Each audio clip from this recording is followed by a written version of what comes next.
Keith and Aviva Siegel are heading to the United States, as Joe just outlined, part of a group of freed hostages who are highlighting the plight of the remaining hostages in terror captivity. 24 of the hostages still held in Gaza are believed to be alive. Now, Keith and Aviva were abducted on the 7th of October. Aviva was released as part of the truce deal after 51 days in captivity. She campaigned for Keith's freedom. 65-year-old Keith was released in February of this year after 484 days in captivity. During that time, he was often held alone in the dark.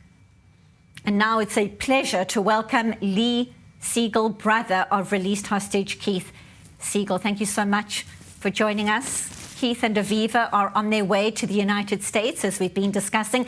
It's quite remarkable how the freed hostages who survived this unimaginable hell in captivity have the strength to keep fighting for the release of all the hostages. So to start, how are you doing after all the uncertainty and the waiting and campaigning? What has it been like for you and your family to have Keith back home where he belongs? Thank you for having me. Obviously, it is joy that for Keith, we waited 484 days to experience that joy, overwhelming love, overwhelming joy. But you know, there is still a piece of sadness.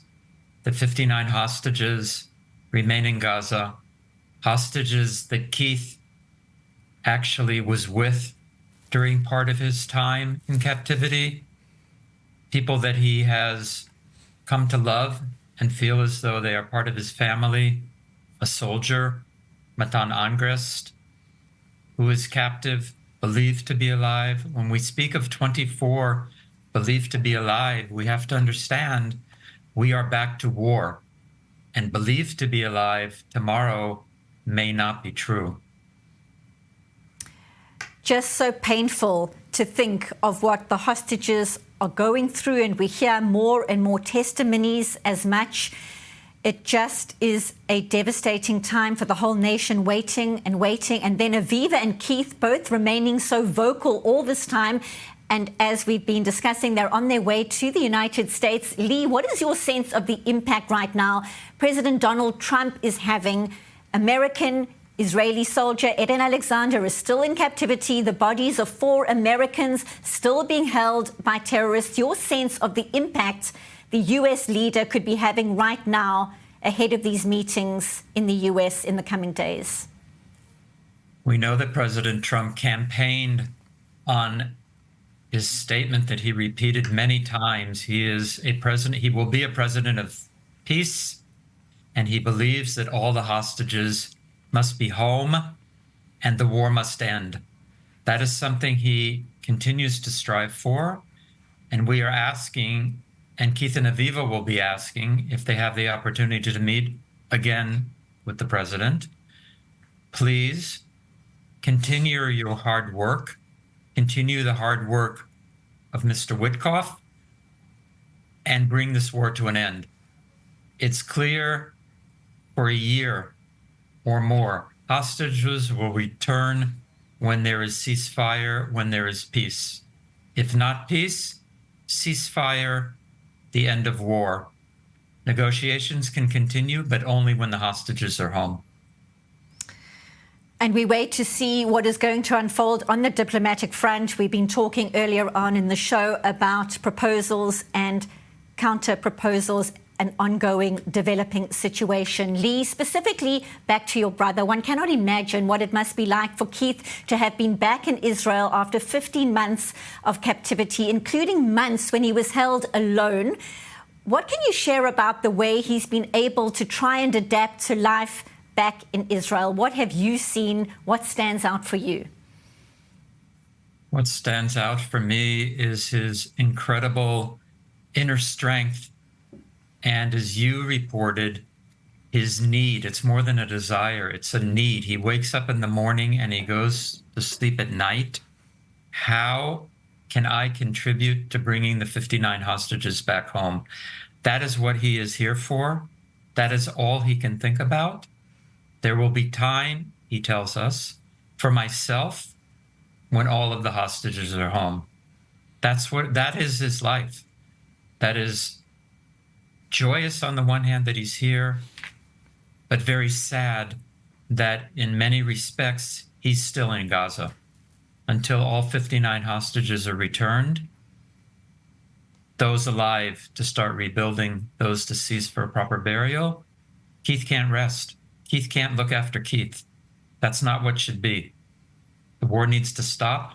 The hostages need to come home. And he's been so coherent and so eloquent. How did he manage to stay mentally alert, held alone in the dark, often moved to different locations over such a long period? How did he even keep track of the days? What has he told you? What can you share? What are you comfortable sharing? Keith is very strong as a person. Keith, when he is speaking with you, there is only you. When Keith is alone, Keith is with himself. He is very strong mentally. He had a daily routine for 484 days. What day of captivity? What day of the week? What is the date? Who am I with? He repeated that multiple times. He spoke with us, of course, virtually, out loud when he could, to himself when he was told to be silent, which was much of the time.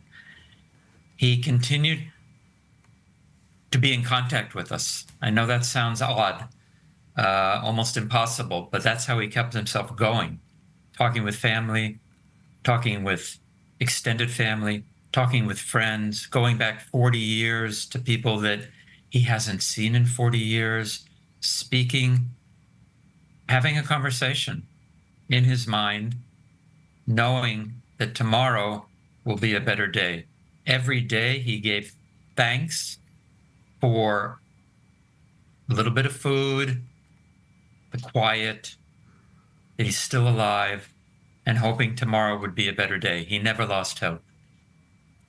Incredible strength and positivity. And of course, on his return, finding out and processing so much that had happened in the time that he was in captivity, coming back to find out that his mother had passed away at the age of 97. Condolences to you as well. Just unimaginable to think that he came home to that news. How are you all coping together, grieving together at this point? Our mother was an incredible human being, an incredible person, an incredible mother.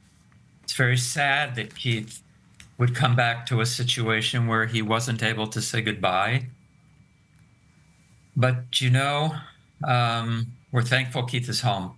And that brings us a closure even for our mother's death. I know that people grieve in many different ways, but having Keith home with us allows us to remember our mother as she wants to be remembered.